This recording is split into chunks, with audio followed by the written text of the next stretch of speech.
So, I've been watching a lot of people my age absolutely destroy their lives without even realizing it, and honestly, it's kind of scary how easy it is to do. Like, you don't wake up one day and decide to ruin your life. It happens slowly through a bunch of small decisions that seem harmless in the moment, but add up. Now, you've probably seen guys your age who had everything going for them just completely fall off. Maybe it's somebody you went to high school with, a friend, or maybe it's your own habits, and you're thinking, yeah, this probably isn't too great. But again, there are 10 specific ways that people in their 20s are destroying their lives without even seeing it, and most people never talk about these because they're too uncomfortable to admit. Your 20s are literally the most important decade of your life. The decisions you make right now will echo in the next 30 years. As we go throughout this video, these are going to get increasingly more impactful. But I want to start this conversation with number one, which is getting unhealthy. This is the one that people don't really take seriously when they're young. Because in your 20s, your body forgives itself. You can eat badly, sleep late, barely move, and you'll assume that's normal. But it slowly catches up. You're more tired, things feel harder than they should, and your energy is just lower without you really noticing why. And most people don't link it back to health, but a lot of the time it's just your body not being taken care of. Your focus, your mood, your discipline, even confidence all come from how you feel physically. This is where most people slowly lose control without realizing it, and never feel serious until basic things start feeling like effort. The good thing is you're in your 20s. You can still fix this, and you could just eat better,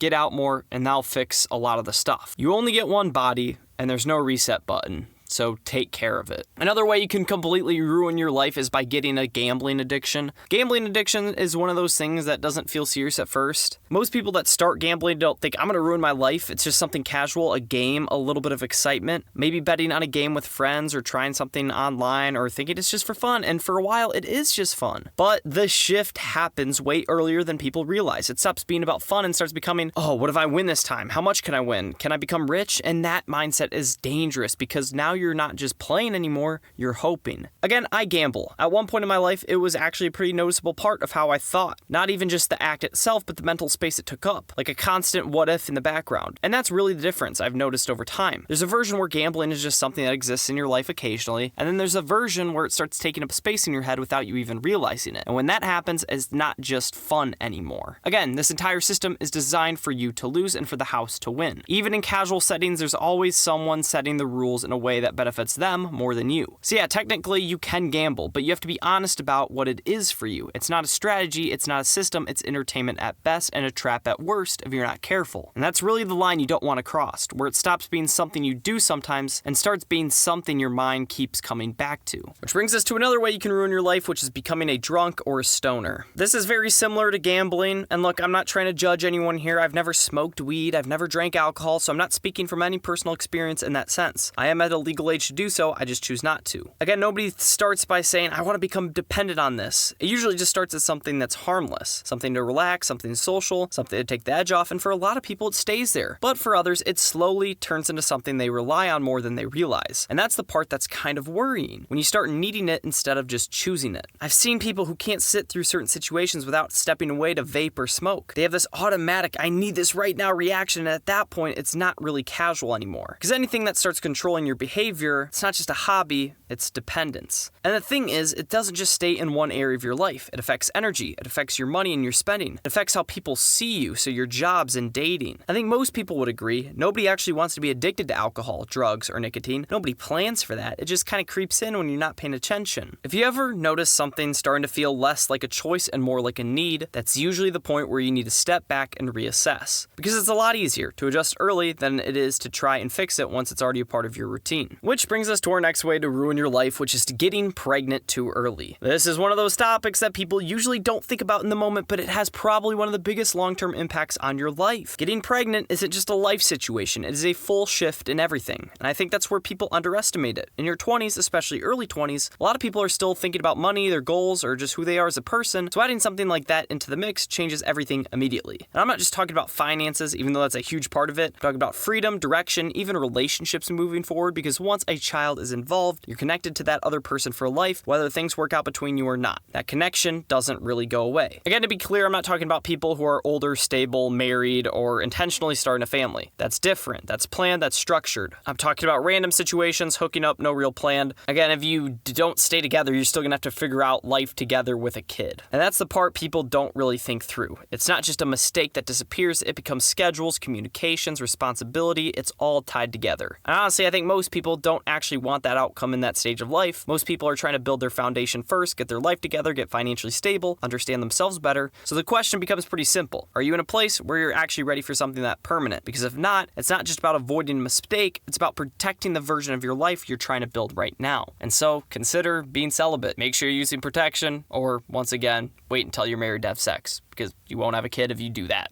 It's pretty simple. Which brings us to our fifth thing, which is to avoid crippling debt. Debt in your 20s is kind of normal now. Student loans, car payments, credit cards, it just feels like becoming an adult, which is a problem. Everyone has something, so you don't really question it. You just go, yeah, I'll deal with it later. But that later mindset is where people get stuck. A vacation on a credit card doesn't sound like a big deal. Even a car payment just becomes monthly life expenses instead of what it actually is. Long-term money you already spent. But again, debt stacks quietly. And then one day it's not just one payment, it's a bunch of them. And that's the part that makes it dangerous, because it doesn't just take money, it takes freedom, it affects what job you can take, where you live, what risks you can afford, even how you feel like day to day. And the worst part of all of this is how normal it is. People don't really think of it as debt anymore, it's just payments. But the reality doesn't change, it's still to be paid back with interest over time. So yeah, I'm not saying you can't enjoy life or spend money, but there's a big difference between spending what you actually have and slowly building a future where your income is already spoken for before you even earn it. And once you're in that cycle, it's a lot harder to get out of that than it was to avoid it in the first place. Our next big life-ruining mistake is hanging around losers. And this one kind of sounds harsh when you say it out loud, but I don't really mean it in any disrespectful way.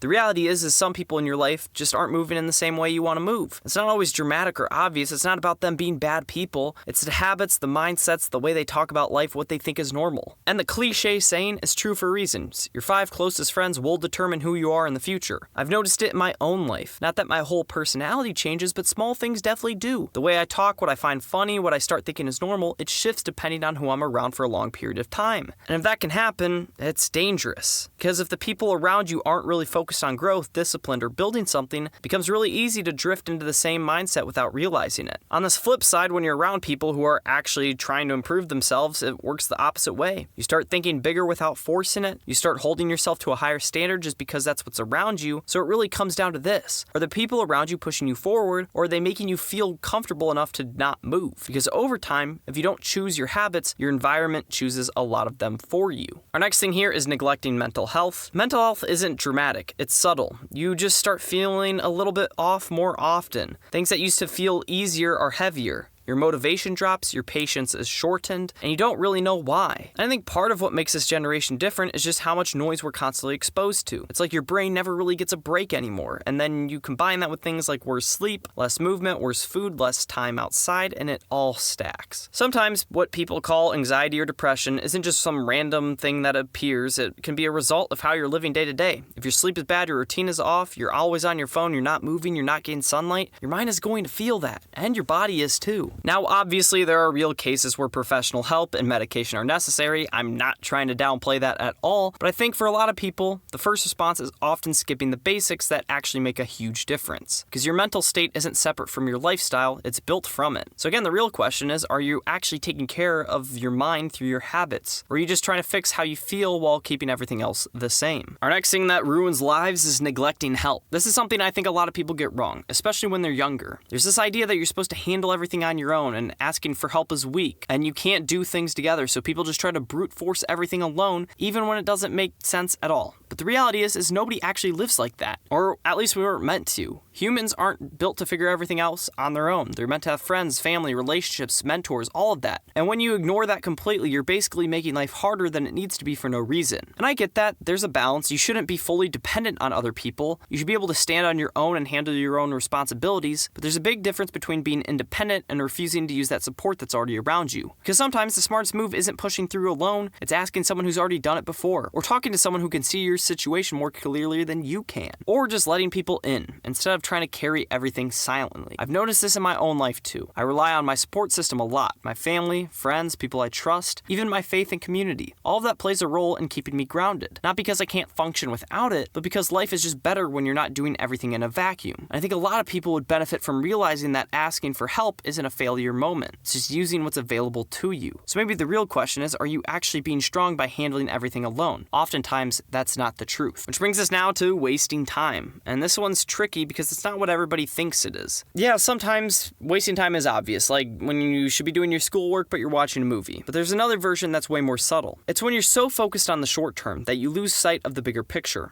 Like stressing over what you did a day or a week instead of like your year. Because I think most people kind of get this backwards. We overestimate what we can realistically change in a day or a week, like I said, but we massively underestimate what we can change in a year. Like you're not going to transform your life in a week. Most of the time you won't even get noticeable results. And that's where people get discouraged and stop and waste time. But a year from now, that's where things actually start looking different. 5 years and a decade, things could get crazy. And again, I think a lot of this wasted time comes from not thinking in those longer time frames. You get caught up whether today felt productive or not, instead of asking whether you're actually building momentum in a direction that matters. Again, it's not just about avoiding distractions. It's also not about losing patience with slow progress and giving up too early just because you didn't see instant results. The real question is, are you actually building something over time or just repeating short bursts of effort, calling it progress? Brings us to another thing that can ruin your life, spending money only for happiness. This is another one that can tie back to debt because a lot of people don't even know they're connected. Again, it's really easy to fall in this mindset of I just need to spend a little to feel better. Bad day, order food, stressed, buy something online, bored, plan a trip, or go spend money on something fun. And yeah, in the moment it works, it does make you feel better temporarily. But that's kind of the problem. It's temporary. Again, I enjoy college football. I'd love to blow a bunch of money on a college football game and have an amazing time. That's real. That's fun. But if I zoom out, that moment doesn't define my happiness long term. It's just a moment. A good one, but still just a moment. And the danger is when spending money becomes the default way you try to feel better, because then it stops becoming occasional and starts becoming a habit. And once it's a habit, it starts affecting your finances, your discipline, even your expectations for what a normal life is. And I'm not saying you can't spend money on things you enjoy. That's not the point. You should absolutely enjoy life. But there's a difference between using money to enhance your life and relying on it to feel okay. There will be seasons where you don't have money to spend. That's just reality. And if your happiness is fully dependent on spending, those seasons are going to feel a lot worse than they need to. So maybe the real question is, can you still feel satisfied with your life when you're not buying anything? Or has spending become the main way you feel good at all? That's just something you need to think about. And it's really that simple. But now that you know the 10 ways people are destroying their lives in their 20s, there's a simple set of daily habits that I use that counteract everything we just talked about. So check out this video where I reveal 5 simple habits that will make you happier, because avoiding these life destroyers is only half the battle.